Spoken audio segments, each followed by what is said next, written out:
Tchau, tchau. Vou voltar para o futebol agora. A gente vai saber as últimas notícias dos times paulistas ao vivo com Renato Curi. Boa noite para você, Curi. Chega mais. Que novidades você traz para a gente? Tudo bem, Jana? Muito boa noite para você, boa noite para todo mundo que está acompanhando a gente. Vamos começar pela Baixada Santista, né? Pelo Santos. O clube, infelizmente, estuda num futuro próximo rescindir o contrato do atacante Diogo Victor, né? O Diogo Victor tem 23 anos, só para a gente passar para o telespectador que está em casa. Foi um jogador que teve um caso de doping por cocaína, ele ficou suspenso por 18 meses, cumpriu a suspensão. O Santos tentou, de todas as formas, dar todos os tipos de amparo, de tratamento, de oportunidades, mas é um jogador que, infelizmente, de forma recorrente, tem faltado aos treinos de forma injustificada. O Santos parece ter perdido a paciência e cogita nos próximos dias demitir o jogador por justa causa, inclusive, jogador de 23 anos, contrato até 2021. Falando um pouquinho sobre o São Paulo agora, né?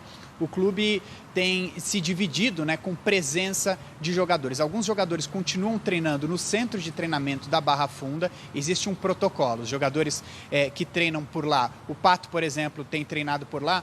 Os jogadores treinam por lá, mas não tomam banho nas dependências do clube. Tomam banho em suas casas. Alguns jogadores têm optado por treinar em suas residências. É o caso do Daniel Alves, que inclusive postou um vídeo treinando na casa dele, mostrando de que forma tem tentado manter a forma física, né?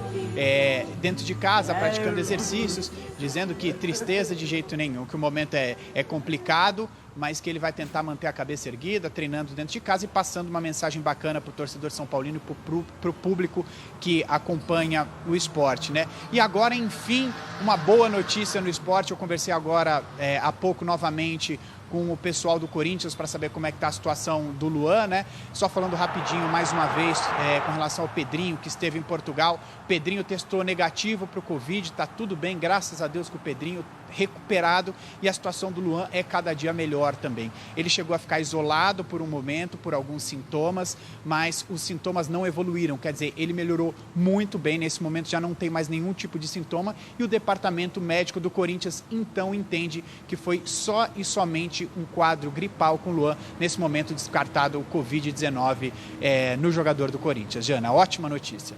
Ótima notícia, né? Um alívio aí. Obrigada, tá? Pelas informações. Bom trabalho para você em São Paulo. Tchau, tchau. Fabíola de volta aqui com a gente agora. Não é isso? Vamos abrir a caixinha da Fabíola, ela está de volta. Muitas notícias aí, algumas envolvendo o Corinthians. Me chamou a atenção também a questão do jogador tão jovem do Santos. O Santos alega que já tentou de tudo, mas que não consegue mais. Assim, é que a gente conversa muito aqui em São Paulo com Casagrande, né, Jana? Que é um jogador que passou por um momento da vida dele de dependência química, e ele, inclusive, escreveu um livro a respeito disso. E o Casão, ele é muito firme nas posições dele, né? Que ele fala que essas pessoas precisam de ajuda, essas pessoas não podem ser abandonadas, porque muitas vezes as pessoas tentaram ajudá-lo, né, Casagrande, e ele não ouvia. Quer dizer, o Diogo, ele precisava de mais apoio, não só do clube, mas familiar. Ele também tem uma história familiar um pouco complexa, né? Ele foi criado pela avó, sem os pais, enfim. É um jogador que já sofre desde sempre, desde muito jovem. Mas ele precisava de apoio cada vez mais. Se ele não está conseguindo vencer essa guerra pessoal dele aí, eu acho que o Santos poderia ter se mantido nessa luta contra a dependência química do Diogo. Em relação ao Pedrinho, né, que o Curi falou aí, o Renato Curi, eu imagino a tristeza do Pedrinho nesse momento. É um jogador que é apaixonado pelo Corinthians, ele é de Alagoas, mas ele foi formado nas bases aqui do Corinthians, e ele chora, inclusive, ao falar do Corinthians. Foi vendido, negociado com o Benfica, e o que se programou, Jana, Henrique e amigos, é que o Pedrinho ficaria até o final do Campeonato Paulista e aí depois iria para Portugal. Bom, isso nas condições normais, né, de tempo e temperatura, de clima e sem vírus. Mas agora a gente não sabe nem o que será do Campeonato Paulista, como terminaremos a competição, e ele pode ir embora sem se despedir da torcida e do clube que ele tanto ama. Momento também para o Pedrinho, assim, de tristeza, né? De introspecção. É difícil, mas O caso do atleta do Santos, que tem só 23 anos, Diogo Vitor, né? Me chama muito a atenção, assim, o seu clube te abandonando, te jogando para a vida e falando, olha só, a gente já tentou, agora não dá mais e segue a vida aí sozinho, sem suporte, sem apoio. Ele teve algumas chances. Eu temo, sim, pelo que possa acontecer com ele. A gente viu um caso do Jobson recentemente, que foi um cara que nunca conseguiu recuperar a carreira depois do que passou em 2009 e depois se envolveu em outras questões, chegou a ser preso, depois libertado, enfim. O Diogo teve algumas chances no Santos. Não é algo que aconteceu esse ano ou no ano passado. É algo que já vem de um pouco mais de tempo. Concordo com a Fabíola, é lógico que tem que ter todo o tato, todo o cuidado, observar o ser humano. Eu espero que o Santos tenha muita convicção da decisão que está tomando também, né? Porque é um direito do clube a rescisão. Quando se percebe então, que do jogador não parte, né? Rescinde, mas de repente deixa um valor mínimo ali para ele receber, até para poder se cuidar. Rescinde, mas dá para ele as ferramentas para ele se cuidar. A situação que ele está passando talvez possa ser o choque que ele precisa para mudar a vida dele. Será? Que não vai desesperar mais? Pode ser, porque às vezes o jogador se acomoda com uma cota fixa, sem trabalhar, sem uma rotina de clube, que ele já não cumpria integralmente. Então, assim, por mais que eu concorde que tem que ter um cuidado muito grande com o ser humano, é uma empresa. O clube é uma empresa e o clube deu algumas chances ao Diogo, ele foi reintegrado algumas vezes, ele vem sendo reincidente nas indisciplinas. O Santos até preservou a imagem dele, seria que a gente não falava muito desse jogador, né? E era um jogador que a gente que acompanha, Fabíola, eu, você, a gente sabe que tem esse cara no elenco e a gente sabe dos problemas que ele vive. O Santos blindou, mas chega um ponto que não tem como, você não percebe que ele vai caminhar com os seus conselhos, com o suporte que o clube está dando. Eu só torço para que ele, Diogo, que tem talento, um jogador habilidoso, ele tome isso como lição. Ele pega esse momento de dificuldade que está vivendo e seja um trampolim para ele reerguer a carreira dele. É muito jovem, 23 anos. Se o cara se cuidar fisicamente, logo está em outra equipe, logo ele pode dar a volta por cima. A gente tem história de retomada, né, de jogador que teve algum problema sério no início da carreira e que depois conseguiu se recuperar, voltou e se restabeleceu dentro do esporte. Tomara que ele tome o que está acontecendo como isso. Né? Tomara que ele não tenha recaído para que ele se recupere. Só uma frase sobre Santos e Diogo, Henrique. Claro, discordando de você, que é do meu perfil. Discordar dos nossos amigos. Discordar faz parte, é ótimo. Vamos lá. Querido, o Santos perdeu uma grande oportunidade. A gente fala muito da função social dos clubes aqui. Ele perdeu uma grande oportunidade de ensinar a sociedade a tratar pessoas doentes. É o que eu acho também, concordo com você, Fabíola.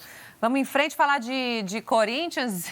O Jadson deu umas alfinetadas aí no Thiago Nunes, foi isso? Foi isso. 36 anos o Jadson, ídolo, né, corintiano também, não tem como não falar que ele está na história do Corinthians, né? Aliás, foi muito curioso que a saída dele foi do São Paulo, ele não rendia tanto no São Paulo, vocês lembram, em 2015, a troca dele pelo Pato? E depois disso ele construiu uma história maravilhosa no Corinthians, um jogador muito habilidoso, mas desde que foi dispensado do Corinthians, assinou sua rescisão contratual, agora no início dessa temporada. Ele não tem outro clube, né? Ele teve uma conversa com o Coritiba, mas acabou não fechando. E aí agora, ontem à noite, surgiu esse bate-papo aí nas redes sociais, confirmado pelo Globoesporte.com, a veracidade, né, desse bate-papo, quando um torcedor fala para ele que ele tem muita história. Aí ele fala, ele com o Tite, a foto é ele e o Tite.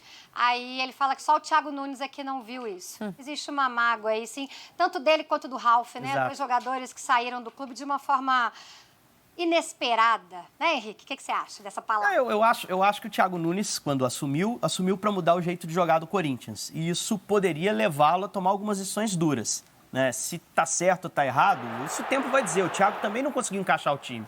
Eu acho que já existe uma contestação sobre o trabalho dele, que para mim é justa.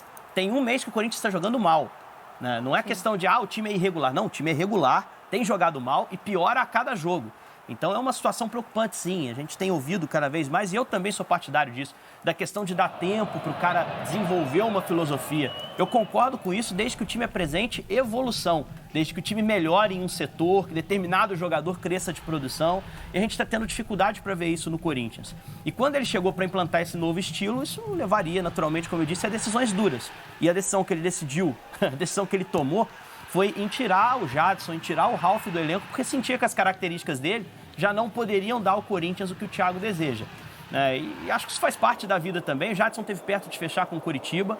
Né? Acho que é um jogador talentoso para jogar em boa equipe ainda. Acho que ele tem lenha para queimar. O Jadson é bom jogador. Acho que pode se recolocar para a Série A quando a Série A começar. Né? E acho que, assim, também é legítimo do Jadson ficar magoado com o Thiago. Isso acontece, é do mercado do futebol. As escolhas são feitas, as decisões são tomadas e alguns jogadores às vezes sobem de produção, crescem de prestígio, outros acabam perdendo um pouco de prestígio. O tempo diz quem é que está certo nessa tomada de decisão. Olha, o secretário-geral da CBF, Walter Feldman, também foi entrevistado